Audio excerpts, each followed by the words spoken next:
3 दिन का समय। किसी शहर में एक सौदागर रहता था। दिन भर में लाखों का व्यापार करता था। उसकी संपत्ति की चर्चा शहर भर में होती थी। व्यापार के सिलसिले में उसे प्रायः समुद्री यात्रा करनी पड़ती।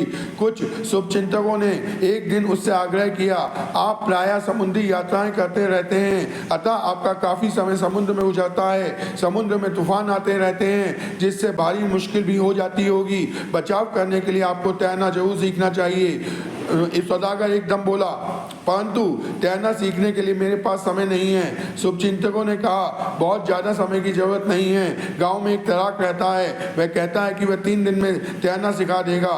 सौदागर ने कहा कि परंतु 3 दिन कैसे निकालूं? 3 दिन में तो मैं कई लाख के बारे न्याय कर लेता हूं। इतना नुकसान कौन सहे? कभी फुर्सत मिली तो इस बारे में सोचूंगा।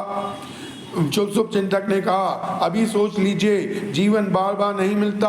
आपके भले के लिए कह रहे हैं, आपका जीवन महत्वपूर्ण है। भगवान न करे कि तैरना न जानने के कारण आपको अपने जीवन से हाथ धोना पड़े, इसलिए मैं आपसे कह रहा हूं कि अभी सीख लीजिए। सौदागर उसी तरह बोला, कोई और हल्की तरकीब हो तो बता दो, 3 दिन तो मेरे पास नहीं है। शुभचिंतक परेशान हो गए, विवश होकर बोले, कम से कम 2 खाली टीन अपने पास रख लीजिए, जरूरत पड़ने पर उनके सहारे बच जाओगे।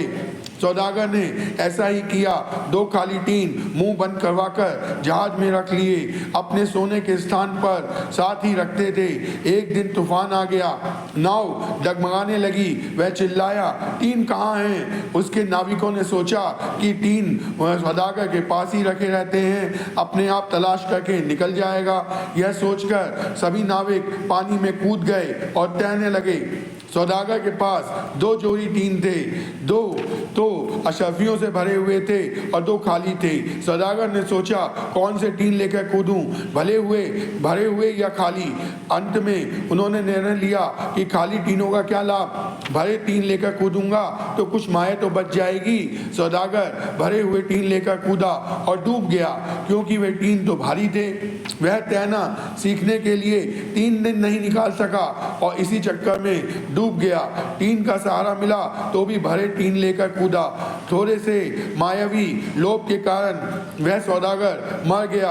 भला मानने के बाद दौलत उसके किस काम की रही? आज के अधिकांश मानव भी इसी मायावी लाभ के कारण प्रभु भक्ति को वक्त की बर्बादी मान बैठे हैं और प्रभु भजन में उनकी कोई रुचि नहीं है। ऐसे मानव अंतिम समय पछताते हैं और जिन नाशवान चीज़ों को जोड़ने में उन्होंने पूरा जीवन लगाया था, उन्हें याद करते करते मर जाते हैं और दुख भोगते हैं। अतः यह मानव का पवित्र और आवश्यक कर्तव्य है कि वह मायावी सुख के साथ साथ दातर का ज्ञान रखें, ताकि अंतिम समय पछताना ना पड़े।